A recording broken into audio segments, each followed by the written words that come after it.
Good day and welcome to this CNBC special broadcast of South Africa's national budget in partnership with tax advisory firm BDO. My name is Fifi Peters. Now, after that initial postponement of South Africa's budget speech in February, the first ever in democratic history, of course, the financial blueprint of government spending and revenue over the medium term was delivered by South Africa's Finance Minister Enock Godongwana. Some of the key highlights including addressing the past decade of economic stagnation through faster inclusive growth underpinned by a four-pillar strategy. This is focusing on macroeconomic stability, structural reforms, improving state capability, as well as accelerating infrastructure investment. Now, a significant proposal within this budget to address persistent spending pressures is a phased increase in the value-added tax rate to 16% by the 2026-2027 financial year. And in the next hour, we're going to be exploring the potential impacts and implications of these core elements of the 2025 budget. Joining me at the desk to do so is Busi Mavuso, the CEO of Business Leadership South Africa. We also have with us Tendani Manchimuli, economist and executive in strategy support and governance over at Liberty. And last but not least, David Barnaker, adjunct associate professor and head of income tax at BDO South Africa. Gentlemen and ladies, of course, good afternoon to you. So finally, we got the budget, and I think that I'm quite happy that the minister actually started off with the apology, but I suppose the apology was the less important part of the budget speech, and the contents in which he delivered was the most important part. I mean, usually, you know, as journalists, when we do this, we tend to ask you as experts to rate the budget, you know, in terms of a score out of 10, where it hit the mark, where it missed the mark. And Busi, maybe I begin with you regarding that that ranking and why you're giving it that particular score. So that's very interesting. I'll probably give it a 5, and it's a 5 because of the VAT increase over the next 2 years. Otherwise, it honestly would have been a 7 because I really think that it's focusing on the right things. It's focusing on growing the economy. It's focusing on implementing the structural reform agenda. It's focusing on bringing in investment on network industries, something that is fundamentally important. It's focusing on ensuring that we attain macroeconomic stability. So I think because it's trying to cover the basics of what will ensure that investment, not even just foreign direct investment, even domestic investment comes into the country, you know, I think it probably would have been a 7, but they messed it up with the VAT. Why are you not happy with the VAT? No, but then, I mean, you look at the 42% unemployment in terms of the expanded definition, Fifi. More people are unemployed than those that are employed in all the provinces except Gauteng and the Western Cape. It just makes a bad situation worse. You know, it's really going to further depress, you know, the average, further depress the economy and further depress, and I think put under strain an average, you know, South African consumer. So I think from that perspective, I think it's where would they else have gotten the money?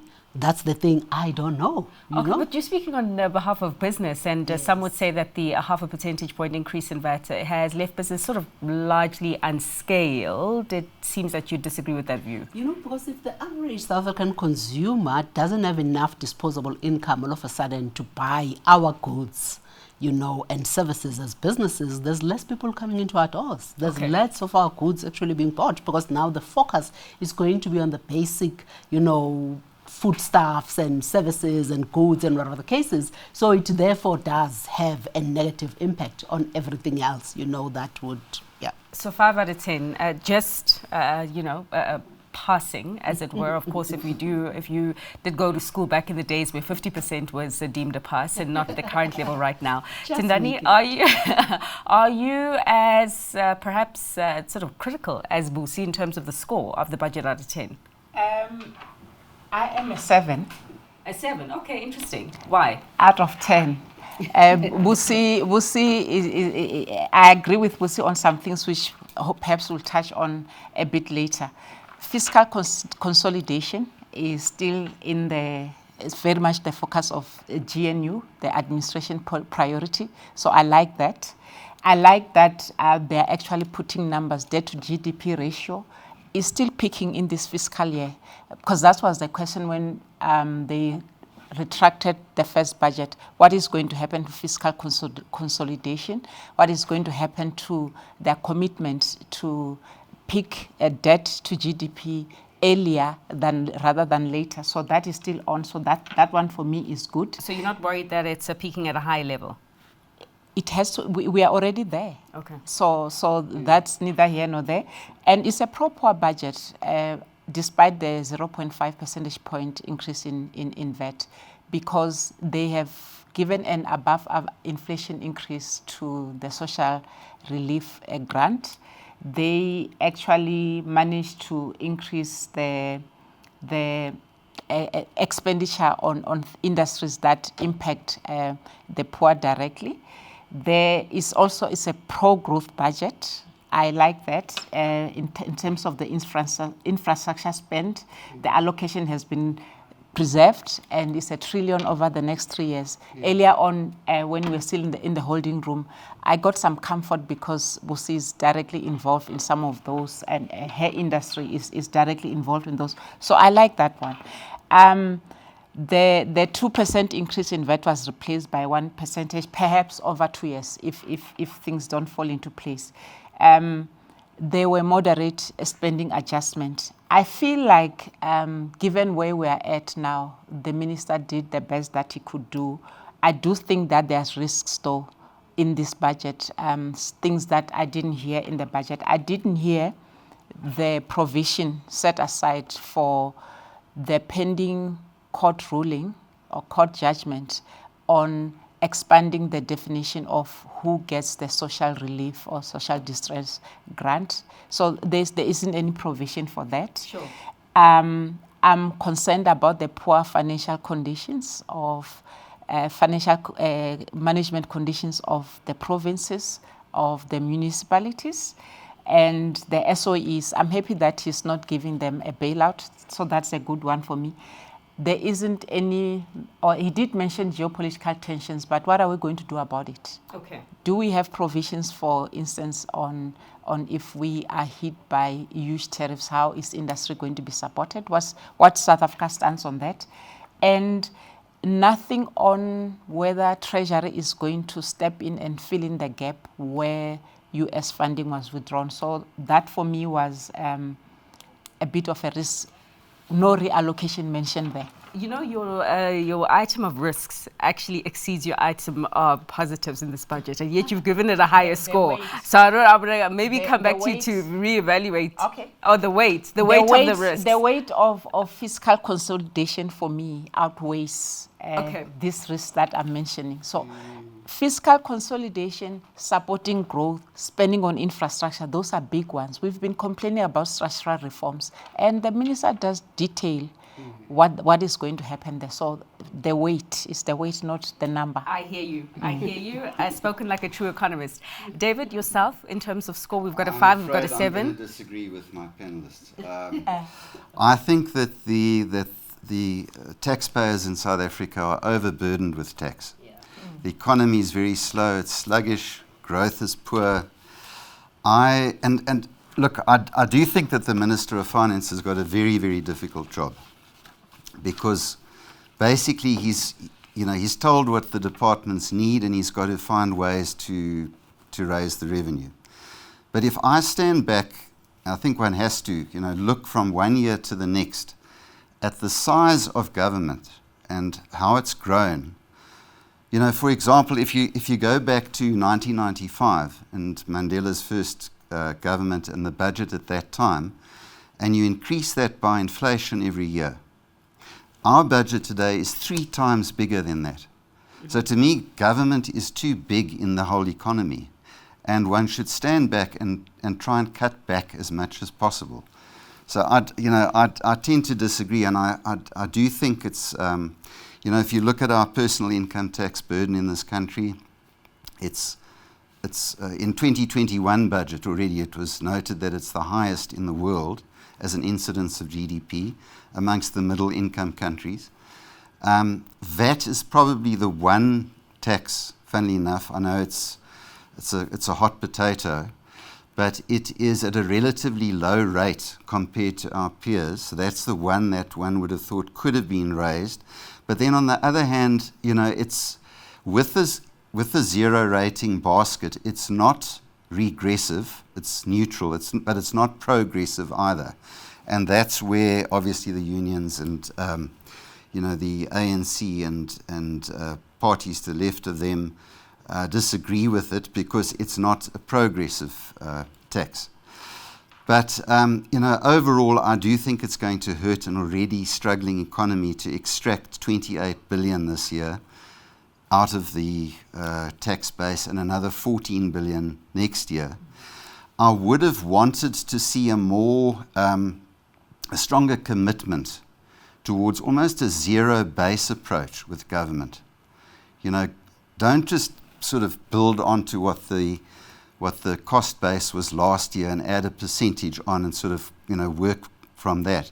There needs to be a sort of a stand-back approach, as I say, and one needs to have a look from the ground up. What do we really need of those ministries and all the departments within government, and what is performing well and what's not performing well? But I feel like it's almost it was a given, and it's maybe something that South Africans business and other entities had accepted, the fact that the government would be bigger because of the compromise of serving as many interests as was possible under this GNU.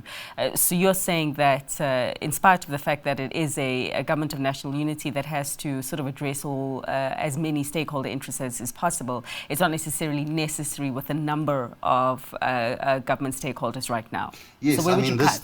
This expenditure issue isn't something that's only arisen in the last year since the GNU came in. Over time, the size of government relative to the economy has grown and grown and grown. It's a gradual thing. It hasn't just spiraled in the last year, so it's not the GNU. So well, what's that score then? So it's not a 5, it's not a 7, it's a? I would probably give it a 3.5. A 3.5. Wow. Okay. That potentially takes it to a not a pass, but I'll do the calculations as you guys continue. So I suppose let's just interrogate some of the key elements. And David, I'm going to come back to you. So this increase in VAT, half a percentage point this year, and perhaps even next year, depending on how they are able to maneuver the growth landscape. So we have been here before, and I think that maybe just paint a little bit of a picture in the minds of South Africans as to how effective it was historically in 2018 when it was raised by a full 1 percentage point, and what you are expecting by way of this time around in terms of revenue efficacy, as it were. Well, I think there's some very interesting, so what happened in 2018 when it was raised by 1 percentage point is that it didn't bring in what it was supposed to bring in, or what was expected to bring in. And the reasons were because of high unemployment, sluggish growth, and high debt levels. Which is what we have So does now. that sound familiar to you? Yeah, deja vu. So I don't know if this 0.5% is going to bring in what's expected to bring in. I think the other thing we must also just remember is that the sort of outer years forecast in the medium-term framework is predicated on an average of 1.8% growth and 1.9% this year. From the 0.6% growth that we had last year, that's quite a tall order. So I just hope that the revenue forecasts, based on that growth number, that real growth number, are actually going to materialize, and we're actually not in a worse position just because of that. Except maybe this time one could argue that we have got a different approach and a different plan to tackle the low growth. Tendani, you mentioned it, but maybe Busi, you can talk about it, because Tendani also mentioned that you were quite excited about it. This 1 trillion rand in infrastructure investment that has been allocated over the medium term. Sounds really good for business. Also, of course, some of the changes that the minister mentioned in terms of making it easier for business and government to partner by way of relaxing some of the regulations around PPPs. So could the growth element potentially be different this time around compared to 2018? When you look at the numbers that we've put out as the business government grouping and the partnership that is focusing on the 3 areas of energy, transport, logistics, and crime and corruption, we have said if all the work that we have envisaged to be done and the reforms kick in and take effect, we could be posting a 3% economic growth. I think you would have had the President at the State of the Nation address talk about a 3% economic growth. Yeah. So from our rudimentary numbers, there's obviously 14,000 kilometers worth of transmission lines that need to be put up. I think we're looking at putting up about 2,000 transmission lines this year. There is a lot of pipelining as far as the generation of energy is concerned. So there is a lot that is going to be going into the economy and investment that is going to come in as a result of that. There is a huge focus on water infrastructure, this year by both business and government. So again, there's a lot of money that is going to be coming in as far as that is concerned. But you would remember, Fifi, that in December, Minister Barbara Creasy spoke about and released the network statement that then seeks to facilitate the private sector participation in the transport logistics and in Transnet in particular. And they've gone on now to set up the PSP unit within the Department of Transport. So there is an accelerated effort to look at how do we actually enable and facilitate the inclusion of the private sector in transport and logistics. So there are certain lines that are going to be taken over by the private sector. There are certain ports functioning that is going to be taken over by the private sector. And if we can actually, as per the timelines that have been put in place, bring that into effect as quickly as we hope it would come into effect, then there's going to be a lot of investment that is going to come in terms of upgrading, the current lines that the private sector is going to be taking on, the ports that they're actually going to be taking on. So the R1 trillion investment, therefore, over the next 3 years, is quite a scientific number. It is really backed by credible information and data and science, that has been done by business and government actually over the last 2 years, to look at what actually needs to be done. If you also listen carefully, when you look at what they are doing in as far as the local government reforms are concerned, there is thinking there which looks at in what areas of local government do we actually bring in and outsource to the private sector. And if the private sector comes in, the first thing they do, remember, they are taking over systems and infrastructure that is dilapidated. So investment is a natural and obvious result. So when you look at all those components, coming in, we could actually be sitting with a decent level of economic growth. But obviously all of this didn't factor in Trump, and foreign policy. Yeah. So I wonder, if you factor that in, what does that, and we don't even know what to factor in because the things, are actually changing every time. And maybe I think Tendani also mentioned it, that is actually one of my very interesting observations. The minister didn't acknowledge at all the geopolitical context within which all of this is happening and within which is actually, delivering the budget, because it is going to have implications. So we can't carry on as if it's normal and as if it's not going to affect us. Because we were also discussing prior to this that maybe he did in a different kind of way. You mentioned in terms of the increased allocation to health this time around, significantly higher than inflation, that perhaps that was the minister plugging in the funding gap that has resulted as a result of the US freeze on aid. One has to, I suppose, maybe also pick through the budget to see where the other areas that could be accounting for some of the geopolitical pushbacks as a result of a fragile relation with the US right now. But I do agree with you that he perhaps should have been more open and frank. In terms of modeling, Tindani, 3% growth, it could be achievable, but we have to bear in mind what's happening geopolitically. Maybe you want to weigh in further there. Can we quickly just look at the Q4 growth rate, where it came from? I mean, we know 7 out of 10 sectors contracted, and the 3 sectors that expanded was agriculture, trade, real estate, and finance and real business service sector. Part of it was attributed to the fact that consumers spent more because of what? The two-pot system. That's a concern because it's not as if real incomes increased. People withdraw from their future savings in order to fund current expenditure. Now, why I'm excited about what Vusi is saying is infrastructure spend is going to address a lot of these sectors. And I'm afraid we have to factor even agriculture into the equation of what you said earlier about geopolitical tensions.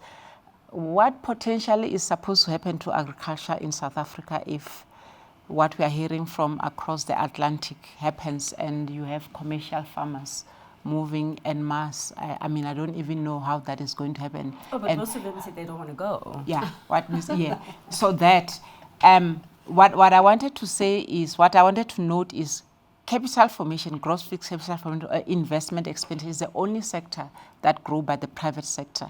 So if you look at why we were saying the economy was not growing in the last year or two, one was load shedding. It impacted business confidence, right? Second was the mining sector was struggling because you couldn't get goods or coal from inland to the ports. When you went to the ports, you waited up to 6 weeks for your containers to be processed. So I'm saying if that can be unclogged, if you pull the lever off that bottleneck of the logistics, transporting the goods from inland to the ports, in the ports is processed quickly, and you do that, you've already answered a question that we were saying in the mining sector.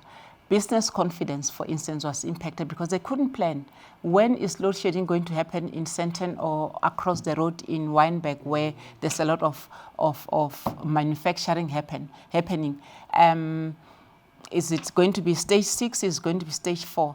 That has largely been addressed by Operation Vulindlela. Now we are moving into phase 2. Sure.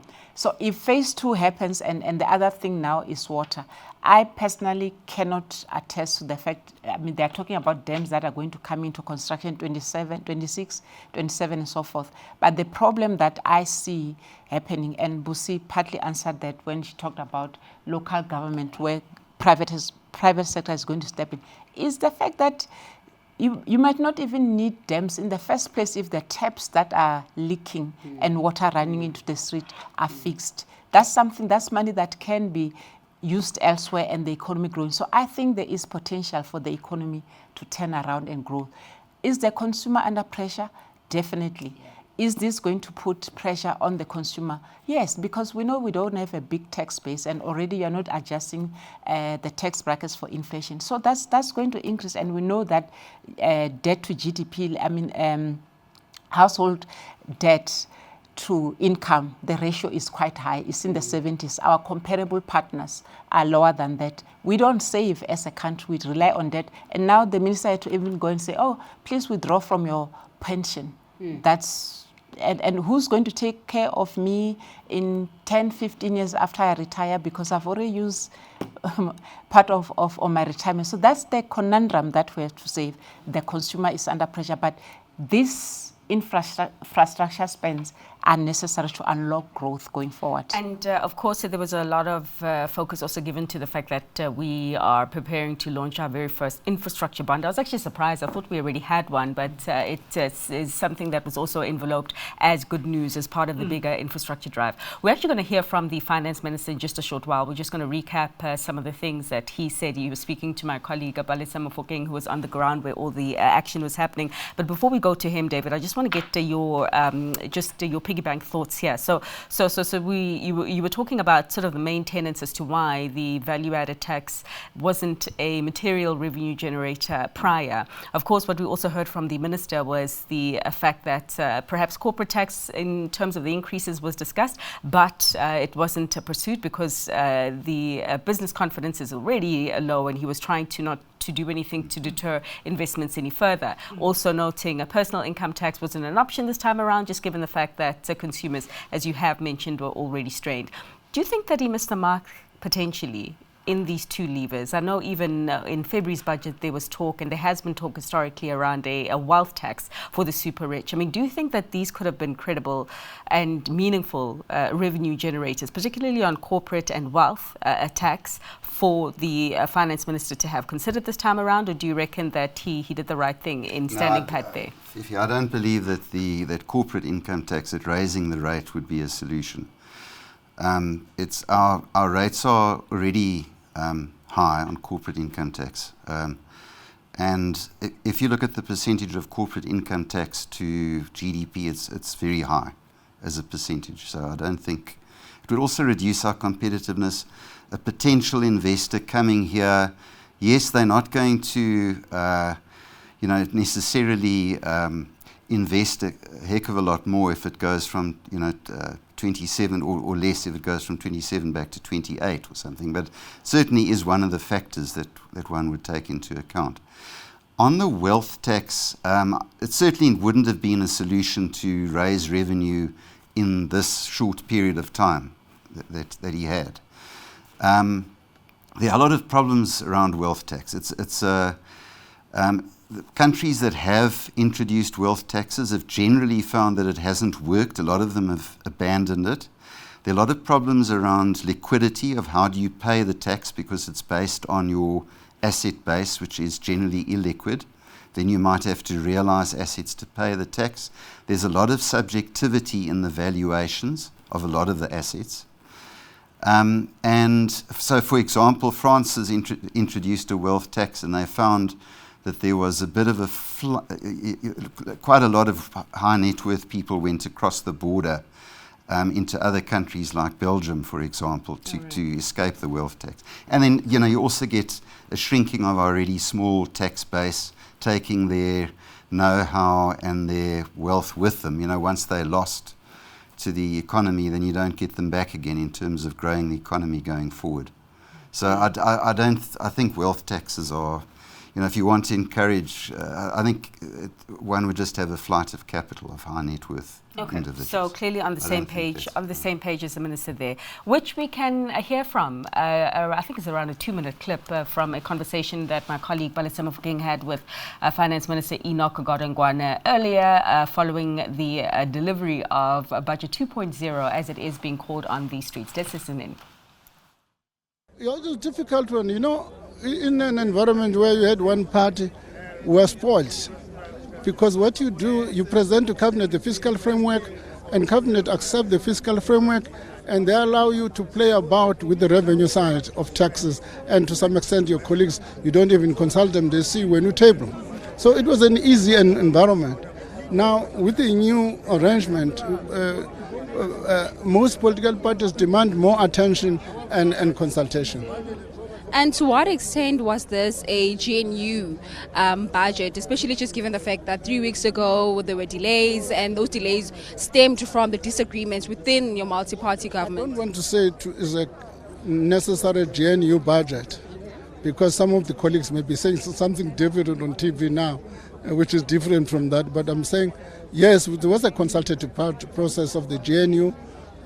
There were some colleagues who did not fully agree with us, which is fine. Now, given the current ongoing economic challenges globally and here locally, how confident are you, Minister, that you will be able to reach all the reforms and fiscal policies that you've tabled today? I think a reform process, once you set yourself a timeline which is ambitious, sometimes you miss it and people accuse you of not achieving targets. Reforms, by their very nature, take time. And people who are dealing with the reforms, we are dealing, for instance, with people who may not be reluctant to accept the changes.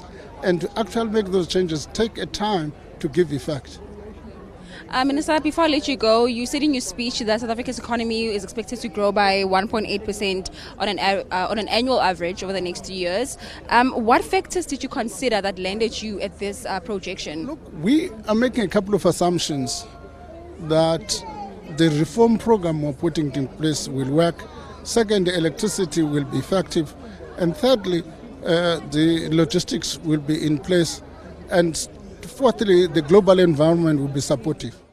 Okay, interesting. And I think for me, my key takeaway was the minister not necessarily calling this a GNU budget and acknowledging that there were disagreements and different positions. In fact, we were talking about the SMSs that have actually been issued from the Democratic Alliance, not in supportive of this budget. But the minister said it's fine.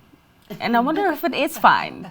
Is it fine? It's not. It's absolutely not. And I think this is actually very interesting because it says to me that post the GNU, or post the 29th of May 2024, there hasn't been any institutional changes by National Treasury. There's no institutional rigor, to ensure that if I'm going to be tabling a budget, all the parties that, as he's saying, before he needed to present this thing at Cabinet, majority are ANC ministers, they rubber stamp this thing and it goes away and it's given the latitude to do what it needs to do.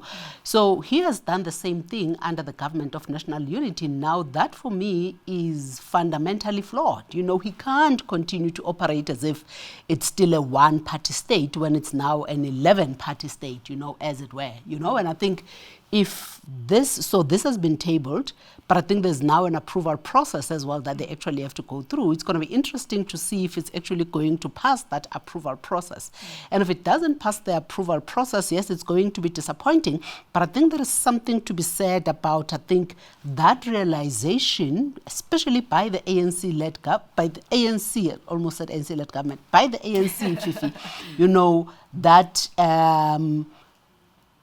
in essence, this is what South Africans voted for on the 29th of May. You know, they said, we don't trust any single one of you to actually make decisions on our behalf. We want different stakeholders sitting around the table who actually take a different lens, or who look at this thing with a different lens, representing a range, different views, you know, of different stakeholders, you know, bringing in the very much needed diversity, so that then what comes out of there can be a rich process and hopefully enhanced, you know, policies that are going to be given to South Africans. Sure. And I really think that, you know, that is what the ANC is actually going to have to realize, and the institutions that are there in place in government are actually going to have to take cognizance of the fact that you're consulting 10 more parties now. It's no longer just one party. So I think for me also, I just wonder where the confidence from the minister is coming from,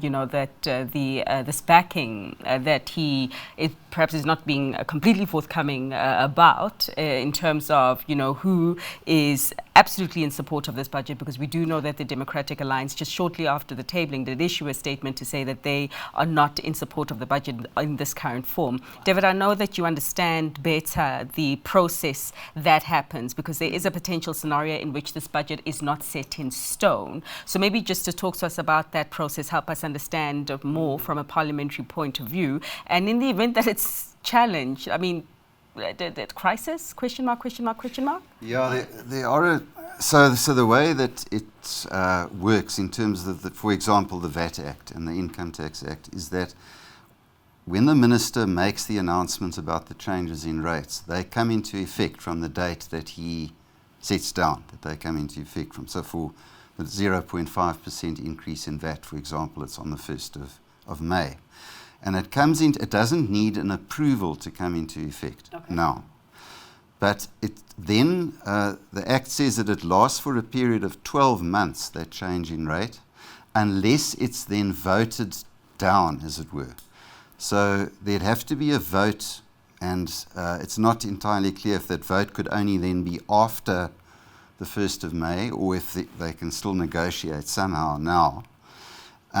If there was going to be a change. So I don't know if that's why he's confident, in the sense that he knows that the rate will come in. But, you know, it would be an absolute nightmare. I mean, if you can imagine, if let's say that the rate is increased on the 1st of May, and then subsequent to that there is this voting down of that aspect of the budget, SARS would then have to go retrospectively refunding all the VAT from the increase that, you know, would have taken effect from the 1st of May. I don't know how that practically could actually happen. Of course. It would really be a nightmare. Okay, it sounds like a nightmare indeed, and I'm glad that you have led us down the SARS route, because of course the budget also had some really interesting announcements regarding the South African Revenue Service. Before we get into it, perhaps let's hear from the Commissioner himself, Commissioner Kishweta, whom Balisa Mofokeng also spoke to shortly after the tabling of the budget this afternoon. Let's listen. Well, I think we have to understand that the times where we find ourselves now are tough. We are a country that has a growing spending need, understandably, and in particular our social spending. And in the end, the minister has to find a balance between slowing down expenditure and improving the revenue. Revenue can only be improved by more efficient tax collection, and also try and minimize the need to borrow, because our borrowing levels are already too high. So today, when the Minister allocates additional funding to SARS, we are encouraged by that, because it allows us to build the capacity in SARS to improve revenue collection and thus strengthen the fiscal position of South Africa. And we do know that 3 weeks ago, the tax proposals at the time, which was a 2 percentage point hike, was one of the major points of contention. This time around, we've heard of a half a percentage point over the next 2 years. Are you somewhat content with these proposals? Well, so no one is ever, in a budget, no one is ever happy about anything. So we reach a compromise in this regard. What has happened is you will also have seen that since the October estimate, there has been a little bit of an improvement of about 5.5 billion that we expect compared to the October estimate. And that's 5.5 billion that also allows take off some pressure of the Minister, and there are many reasons for that. On the 1st of April, when we report our revenue results, we'll unpack that further. And just lastly, before I let you go, Commissioner, would you say that this budget was for business or was it for the consumer? I think the budget tries to provide a stimulus and protection for the entire all constituencies. And so, for example, in terms of the additional social wage increase, that helps the poor people by minimizing the VAT increase to 0.5%. Clearly, poor people will benefit by that, the additional zero-rated products. So there's a suite of benefits that goes to poorer people, the most vulnerable, and we will always need to do more. On the part of infrastructure investment that is government-led, it creates opportunities to improve the infrastructure and the enabling in the logistics and energy sector, and that has multiplier effects for our economy. So in the end, the Minister tries to have an even hand and ensure that no one constituency bears all the burden and that the benefit is also spread equally. Commissioner of the South African Revenue Service there, Edward Kieshwetter, and perhaps one could argue that the Minister had a little bit more of a generous hand when it came to SARS itself. David, I want to come back to you here as well, because we do know that in February with the initial tabling, the Finance Minister was a little bit agitated at a question that kept on coming from us journalists regarding the fact that, you know, the Commissioner says that if you capacitate SARS more, then you may not need to consider this 2% increase in 2 percentage point increase in value-added tax. There was the mic was on. The Finance Minister didn't know that the mic was on, but there was that incident, and it looks like now perhaps that has been resolved. We don't know what's happening behind closed doors. Maybe, but just talk about the increased allocation to SARS and whether you reckon it will be as easy as said as done. You know, more money, ultimately more money that the Revenue Service will be able to collect in terms of those who are not giving unto Caesar what is due. Yeah. Okay, well, I think firstly in this budget, there aren't any additional allocations to SARS over and above the medium-term budget last year. So it's 500 million that's being allocated in this next financial year, 1.5 billion, and then 1.5 billion in the year after that. Look, I do think it's going to make a difference. It's very difficult because what we're talking about here is the so-called tax gap. You know, the difference between the tax that should be collected and the tax that actually is collected. And it's difficult to know how big that gap really is. They're very, very widely ranging estimates. But what all the estimates have in common is that it's a very big number. And this allocation to SARS is going to hopefully help them largely with regard to improved data and AI. And, you know, if you just think about the number of South African people that have got assets that are still not declared offshore, the number of, for example, crypto asset transactions that have happened without them declaring it for tax purposes necessarily, properties that are rented out and people don't declare their income. And one would hope that AI, together with our network exchange of information agreements around the world, one of which is actually, talking about cryptos, this crypto reporting framework that we signed up to, which hopefully is going to bear fruit. And whether it's going to be the sort of numbers that one sees bandied about, sometimes 300 billion, you sometimes see up to 800 billion of an alleged tax gap. I don't know, but all the estimates have it that it's a big number. If they can pin it down to even a percentage of that, it would make a big difference. Sure. So I would think that that additional resources to SARS is going to be money well spent. Sure. I heard 3 billion over in February, but I do take your point to say that it is big and the range is quite wide. Tendani, the Finance Minister himself, are making reference of around 156,000 unregistered taxpayers. And you were saying ahead of this that that's not small money. That's not small money, because it specifically says it's people who have a lot of assets, and they're not just talking about somebody who's earning 3,000 rand a year. So it's a lot of money and it's going to get spent. I agree with David that that's going to be money well spent. However, what concerns me about some of the statements that the minister or the budget talks to is that he's talking about the allocation to provinces and local governments. But he makes these statements: we trust that the allocations will be used for their intended purposes. Perhaps the argument from people who are saying, why increase VAT, is why not start looking at wasteful spending? I mean, this is a government of national unity, hopefully with fresh eyes into how things have been working all along. I mean, we've got ministers from different parties heading government departments. Hopefully they are digging in, making sure that expenditure or money is spent as is allocated. So I think some of the arguments that are coming up is, why not cut out wasteful expenditure? Because it's a leakage from the system.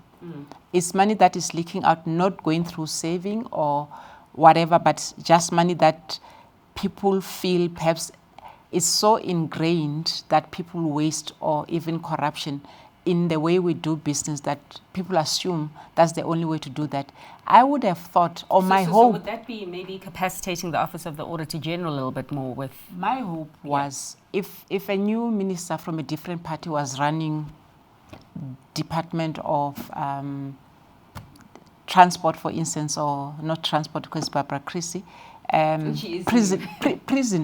prisons is Yes, the Freedom Front Plus. The Freedom Front Plus, yes. And Home Affairs is the DA. Basic education is DA. Digital. Isn't that an opportunity for these ministers from elsewhere? I mean, they don't agree. Clearly, they don't agree on the budget. Could they agree on where else can they look for excess funding in terms of how they run their department, how they use the allocated funds for the intended purposes? For a Minister of Finance to say that in a budget speech, we trust that is going to be used for the intended purpose, it means that there is an acceptance that funds are allocated by diverted elsewhere. And that's through corruption and wastage. Isn't that what the government... Busi put it nicely earlier when you said, South Africans said, we don't trust one party to look after our affairs. Guys, sit down and work out things so that we have a better South Africa, hopefully a better economy and so forth. I would have thought that's part of what these ministers would be doing in their departments. Yeah. But, I was going to say, what do you think? Yeah, I was actually going to raise, and I think Tendani raised a very interesting point around ministers sitting there and hoping. But when you look at how local government, provincial government, and national government are actually put together in terms of our current legislation, they've got autonomy. You know, national can't intervene on provincial, and they can't intervene on local.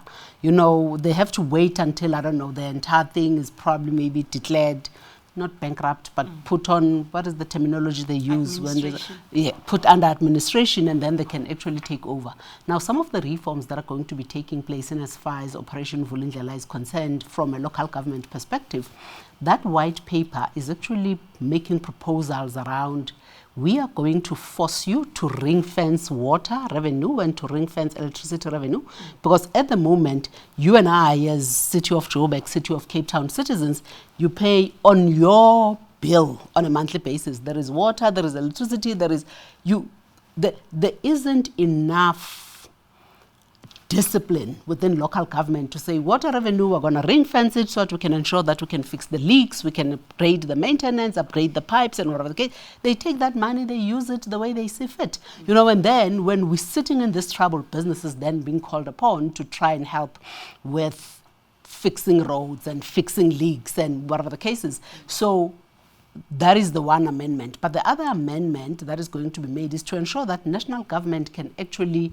intervene on affairs of local government if they think that, they even mentioned, if you remember, that if they think that the right appointments are not being made at local government. Now, appointing people, because that is a big thing. And I think now for me, that is the move towards this professionalization of the public service, because that is where the rubber hits the road at local government. And that is where the biggest rot, incompetence, complacence, you know, actually is sitting at. So if national government now, through these amendments, is going to be able to intervene, you know, I think then that probably maybe addresses this. So the minister for now, they can just hope, because they give them the, I mean, they owe Eskom so much, but they can't, when they give them the allocation, to say, you are due 100 rands, you owe Eskom 10 rands, I'm going to give you 19 rands, I'm redirecting the 10 rands. They can't. They have to give them the 100 rands and hope that they can do the right thing in terms of paying Eskom. So I think there is this rigidity, you know, in terms of how the legislation is written, that is now being amended through the reforms that can ensure that we can actually go beyond hope, you know, and we can force and we can intervene, you know, and we can meddle as national government and as national treasury to ensure that, you know, provincial government and local government operate as they should. Okay, so that's coming. That's in the pipeline, you say? That is definitely in the pipeline, absolutely. Okay, so that could be a potential game changer. Absolutely. So I mean, just as we come to the end of this discussion, we've got around 10 minutes or so. I mean, initially, we were all supposed to have this discussion, the director of the show, Sean, tells me it's 8 minutes. So initially, we were supposed to have this discussion on in Cape Town, as is naturally is done after the budget, and you know, you flesh out the pros and cons. And I remember the team at BDO putting together quite a lovely theme in terms of partners in progress, obviously playing towards the fact that this is a government of national unity and partnership is required. And the metaphor that they had used at the time was a hot air balloon. I actually didn't understand the dynamics and the logistics of actually getting a hot air balloon to flight. It's basically everybody needs to man their respective fields to ensure that the takeoff is smooth and also the flight is smooth. So we can say that we had a botched takeoff in February, just given the fact that the balloon didn't go up. I don't know, there wasn't enough gas, perhaps the safety standards didn't quite hit the mark, but this time around one can argue that it has lifted off. I think that the question now is whether the flight will be smooth and whether the flight will be a pleasant and a long one. And so it's a question and a long-winded way of asking you all just to wrap up your thoughts in terms of the main takeaways from this budget and what the priority should be. So the minister spoke about trade-offs. There are trade-offs that were made. There was things that had to give, and we know ultimately it's for the betterment and the growth of the economy. But if you were to advise this government and this ministry on one or two things that they should focus on to ensuring that the ultimate objective of growth is achieved, and to ensuring that we are safe up in the sky in this hot air balloon and we're able to admire the beautiful view, of course, that is the South African economy, what would it be? And any takers as to who's ready with their thoughts? For me, I think it's where I started, Fifi. You know, sure. It's anchored by the right pillars. He said macroeconomic stability, implementing structural reforms, ensuring that we have a capable state and infrastructure spending. Now, if you want to grow the economy, you know, and I think macroeconomic stability, I think probably maybe is an outcome. let's implement the reforms. And we are seeing progress and acceleration in as far as that is concerned. Infrastructure spending, because of the reforms that have been put in place, is going to result. There's going to be R1 trillion in the next 3 years.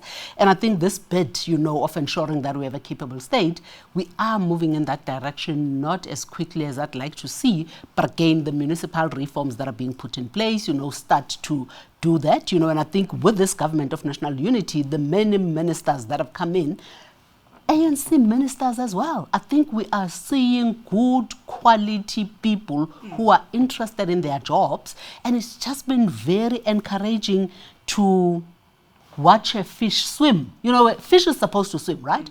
But this fish has been so incompetent, so useless, so complacent for so many years, in terms of ministers taking their jobs seriously. Now these ones have brought in a new level of energy, and I think interest in their jobs, and I think things are moving, and it has been quite encouraging. Okay, except David thinks that there's too many fish that are swimming right now in terms of that, but I suppose that's a conversation for another day. Tindani?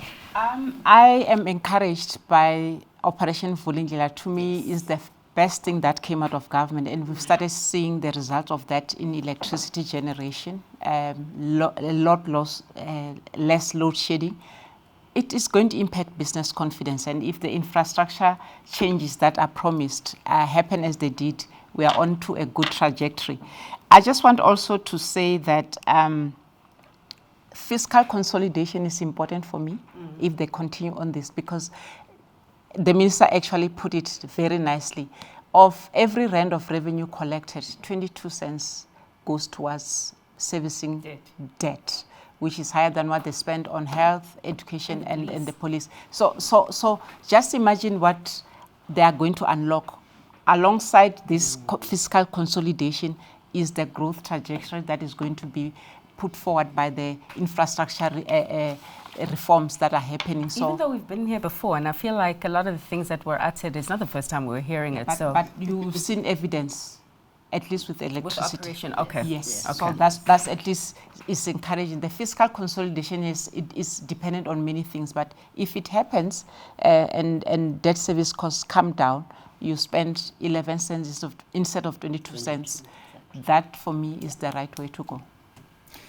Yeah, I think that the Operation Vulindlela is a fantastic initiative, but if you go to the basic reason why it's so successful is because business is now getting involved. It's not all being done by government.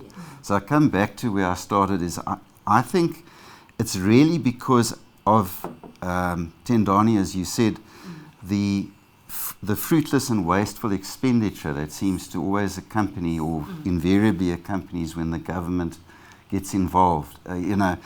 If it wasn't for that, I think that there wouldn't be such a problem with actually taking money from taxpayers if it was being spent well. But that's where the problem is. So I still come back to the point where I think that there's should be comprehensive, almost zero-base expenditure reviews by the departments to see, well, in fact, just to see which departments should be there at all, which are needed, which could amalgamate into others. So you, this comprehensive review that the Finance Minister announced, just looking at duplication in departments, looking at where there's ghost workers and all of that. Interesting that it's also an initiative that was started back in 2013. We're in 2025 now, but you say it doesn't go far enough. Yes, I mean, back, and I can't remember exactly which year, but there was an initiative for a zero-based budgeting approach. And it was going to be started at National Treasury, and I think it did start, from what I understand, at Treasury, but it didn't get anywhere. But I think that would be a fantastic thing to do, but it takes time. It's not something that you could just cobble together in a few months and get done. It would take years probably to get that done, but I do think that is very important, because at the end of the day we do have to cut down on this fruitless and wasteful expenditure and the corruption that seems to be at play with, well, it is in fact at play. We all know that in in tenders and where the government gets involved. Okay. I was able to, in the time that we were conversing, tally up the actual final score of how you have rated this budget based on the score of 7 and 5 and 3.5. I think you have given the Finance Minister and the National Treasury under the GNU 51.6%. So it does seem like a little bit of a pass, but of course we do know that if you want to go out there, this is not a competitive... Yeah, it's not a bachelor. It's definitely not cum laude, and there's certainly a lot more that can be done by way of improvement. I think just to sum it up, overall positive, pro-growth elements, the infrastructure spending definitely quite supportive. The fact that we are seeing fiscal consolidation still in place, very, very supportive as well, but noting your concerns around the level of wasteful expenditure we still have, the duplication of certain government entities, as well as the tax levels right now still being particularly high in an economy, of course, that we do know is still enduring a cost of living crisis in many corners. The proof, of course, will be in the pudding and walking of the talk of what has been generally seen as some fantastic ideas to get South Africa on the right footing once again. Of course, there is a little bit of a question mark regarding whether this is the budget that will actually guide the Government of National Unity over the medium term, given the fact that we do have some resistance in some corners. In that eventuality, of course, you and I will have a lot more to talk about and to unpack. But for now, I'd like to thank you all for joining us this afternoon and giving us a lot more understanding and a lot more clarity on Budget 2025 here in South Africa. From myself, Fifi Peters, and the team here in the Johannesburg headquarters, we'd like to thank you for watching and wishing you a wonderful evening further. And remember, stay watching CNBC Africa.